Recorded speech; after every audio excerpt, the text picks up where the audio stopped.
G'day, battlers, and today we are jumping in for the November 2021 meta for the Silph Arena, the Brawler Cup. Now, before we jump into the video, I do want to say that my energy is going to be a little bit low. I only got my second Pfizer jab yesterday, and I'm not doing very well at all. It is hitting pretty hard. Absolutely worth it. Get vaccinated if you're not already. I'm only vaccinated this late because my government is let's just say, not the most competent when it comes to vaccine rollouts, but either way, yeah, I'm going to be a little bit low energy, but jumping into the Brawler Cup, if you didn't catch my announcement video over on the Silph Arena channel, definitely check it out because it was pretty fun, but also, we'll just give a quick sort of recap about what the Brawler Cup is. Essentially, it's another slot-based meta similar to the Prismatic Cup, if you remember that one from Season 3, if you were around for that time, where essentially, each of the 6 slots on your team, so you've got 6 Pokemon, and each of those slots is going to be from a particular list of Pokemon. This time it is based on the weights from the main series, like Pokedex. So it's like the official canonical weights of these Pokemon, as opposed to like, you know, in-game you've got the different weights, like you can have an XL Wailord or you can have an XS Wailord, and they're going to be different weights. For this case, it is just the like average weight from the thingamajiggy.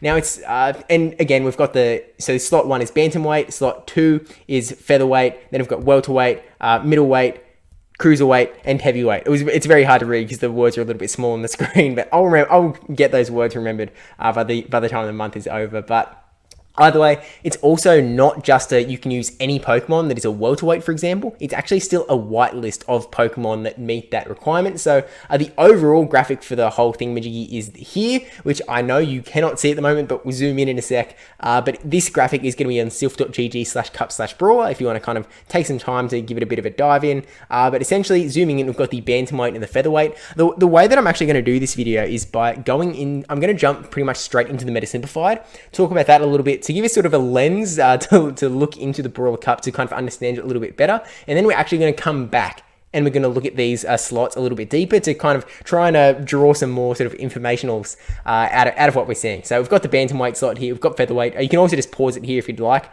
to take a look at these matchups before we jump into it, if that's what you'd prefer. We've got the Bantamweight and the Featherweight, we've got the Welterweight and the Middleweight there, and then we've also got the Cruiserweight and the Heavyweight.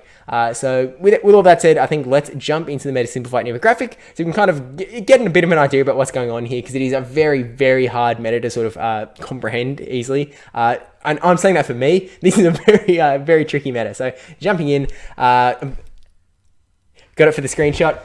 But essentially, I want to stress something straight away before we get too deep into this meta Simplified infographic. These arrows are only indicative. It is not a case that the entirety of one group that is pointing to the entirety of another group beats all of them in all shield scenarios. It is only indicative for the majority of the matchups in that, like, if you do a matrix sim of all of these Pokemon versus all of these Pokemon, it's going to be majority pushing towards the way that the arrows are drawn here. So we've got the fighters in the top left with Vigoroth, Machamp, and Toxicroak. Generally, I think Shadow Machamp is better than regular Machamp in this cup, but I've just got regular Machamp on the graphic. You can use both. On the right hand, well, you can't use both in one team, to be clear. You've only got one slot there. But on the top right, we've got the anti-fighters. You can probably guess what's going on there, but we've got Wigglytuff, Slurpuff, Ninetales, Sableye, Alolan, Cofagrigus, Beedrill, and Dragalge. In the bottom left, we have the Flyers with Golbat, Talonflame, Dragonite, Tropius, and Mantine. And then in the bottom right, we have the anti-Flyers with the Zweilous, Unnovan, Stunfisk, Abomasnow, Whiscash, Dugong, Melmetal, Steelix, Diggsby, and Rainy Castform. If some of those stuff stood out as like, I don't think this beats this, again, indicative matchups. Tropius is obviously going to be having a pretty good time up against that Rainy Castform, but for the most part, that anti-Flyer group is going to be beating the Flyer group. Now, jumping into it, I mean, we'll talk through the matchups like really quick, but what I'm actually going to do after that is I'm going to talk about why this graphic is wrong. So this is, I mentioned it in my last video as well, but these meta Simplified infographics, I kind of view them as a bit of a starting point. So this is like, you know, new meta's released, you can come here, get a bit of an idea about what might be going on, and then take it from there as the meta is obviously going to evolve. It's going to change. Some Pokemon that is not on this graphic may end up being like the biggest Pokemon in the meta. To be honest, it's probably going to be Vigoroth, because Vigoroth is just really good. So it's Vigoroth is a very good safe swap, possibly one of the greatest safe swaps in the entire game. Body Slam Spam counts as best fast move in the entire game. So it's probably going to be a Vigoroth meta, to be completely honest. But Going through it a little bit quickly, we've got the fighters generally losing to those anti-fighters. We've got Charmers in the fairies. We've got the ghost types. We've also got the Beedrill that generally wins those matchups. And Ninetale is actually similar to the Comet meta, where it's generally beating the Vigoroth and Obstagoon in that meta. I don't think Obstagoon is in this one. I could be wrong about that, but I don't think I remember seeing him on the whitelist.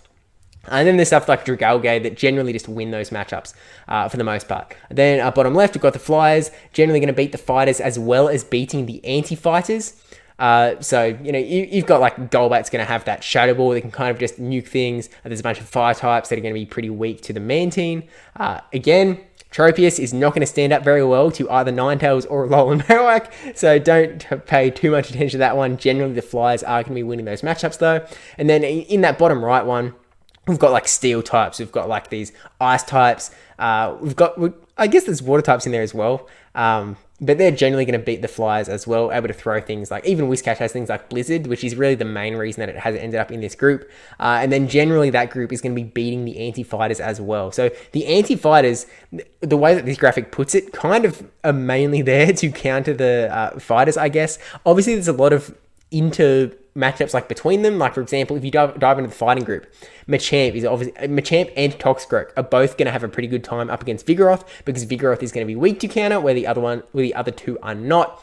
And then in the Flyers group, for example, you've got Talonflame, obviously going to have a pretty good time up against Tropius, not going to have a great time up against Mantine, especially a Bubble Mantine, or just any Mantine that's got Bubble Beam, which is going to be pretty much, you know, all Mantines. But if we dive into why this graphic is a little bit extra wrong, we'll focus in on that like bottom right group just as a bit of an example. So if we look at this wireless, it's got pretty good matchups up against that top right group. Like it's going to beat Dragalge, generally beat Koffagrigus, Alolan Marowak, Ninetales, and Sableye as well. But it is not going to last very long up against fairies. Charm kind of wrecks that dark dragon type as wireless, so it's obviously not going to be great there. Whiscash is another one, generally going to beat them all, except the Charmers can sometimes win depending on whether like Whiscash gets baits through or whatnot. Sableye is a tough matchup for Whiscash as well. It's pretty close. It can kind of go either way, I feel like. And then if you look at something else, like if you look at a Abomasnow, I think Abomasnow's got pretty good matchups up against like Dragalge, but it's got pretty rough matchups in the other ones, like the fire types, the Ninetales, and the Alolan Marowak. Not great for Abomasnow. And then also things like Beedrill can kind of stomp on Abomasnow a little bit. So again, most of the matchups, like if you Matrix Sim it, most of those Pokemon are going to beat most of those Pokemon in like most shieldish scenarios. So as this is kind of just a starting point, one thing that you really have to consider about this meta as well is that it is still a slot-based meta, so you can't just pick the 6 Pokemon that you want to use. You have to think a little bit about what fits in what slot. So for example, Machamp, like maybe you pick your fighters second and you've got Machamp in slot 5 and Vigoroth in slot 3. So if you've already got a slot 3 Pokemon, you can't pick Vigoroth, so you might go for Machamp instead. You actually might also choose the fighters first. So say you pick Vigoroth, you want Vigoroth on your team. You know it's like the safest, spammiest, angriest monkey around. So you want that, but then that uses up your slot 3. So if you then want to bring like a ground type, for example, you've got Whiscash and Diggersby. Whiscash is going to be slot 2, while Diggersby is slot 3. So if you pick Vigoroth, you cannot bring a Diggersby, so you might lean more towards that, a Whiscash slot 2 sort of pick. Now we'll actually jump back into those into the weight group. So goodbye to the Simplified infographic. I might bring it up before the video's over, but if we jump back over into here, the heavyweight is one that does not have a lot of options in there. It's like you've got these big heavy Pokemon. So you've got things like Melmetal, Probopass, Steelix, Snorlax, Tyranitar. So it's kind of pushing you to have the tank slot, that anti-flyer slot in the heavyweight category. Even things like Lapras are really good anti-flyer as well. Just unfortunately didn't make its way onto the graphic, I guess, even though it was such a party already. So I think it's generally going to be a bit of a case that the heavyweight is built as your anti-flyer, and then it might build a little bit from there. So if you go into cruiserweight, you've got a lot of bulky stuff as well, kind of just big Pokemons. You've got Tropius in there, so it might be where you get your flyer pick. You've got Abomasnow, so you might double up on that anti-flyer sort of role. I'm not sure about Abomasnow. Like Abomasnow kind of works well because it can get energy really fast and be really scary. If we then look into the welterweight and the middleweight, this is a lot kind of just core-ish meta. So like that slot 3, it's got the Vigoroth, which I'm predicting is probably going to be the most picked slot 3 Pokemon. It does have Frostlass as well, which I know it's a bit of a cardinal sin for a Silph meta that allows Frostlass to not have Frostlass in the meta simplified infographic. But I don't know. I just there's a lot of stuff running around. I think Frostlass is still going to be good because Frostlass is always going to be good. It is always a great closer. You can get, when it's got the energy advantage, it can absolutely demolish pretty much everything. There's nothing that can completely withstand a Frostlass. So it's still going to be a good Pokemon, but you have to choose to not bring Vigoroth, which is definitely a tough ask. And you also can't bring Alolan Marowak there either. I think Ninetales, is Ninetales in slot 4? I can't actually see Ninetales. So maybe it's in slot 2 or something. Maybe it's in slot 5. I don't know. I have not...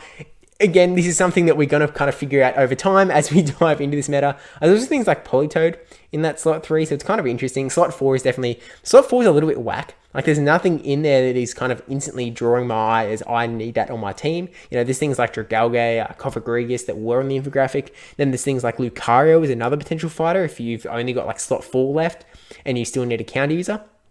Maybe something like that. There's also Hitmonchan and Poliwrath in there. Drapion's in there. They've recently boosted Spammy fella.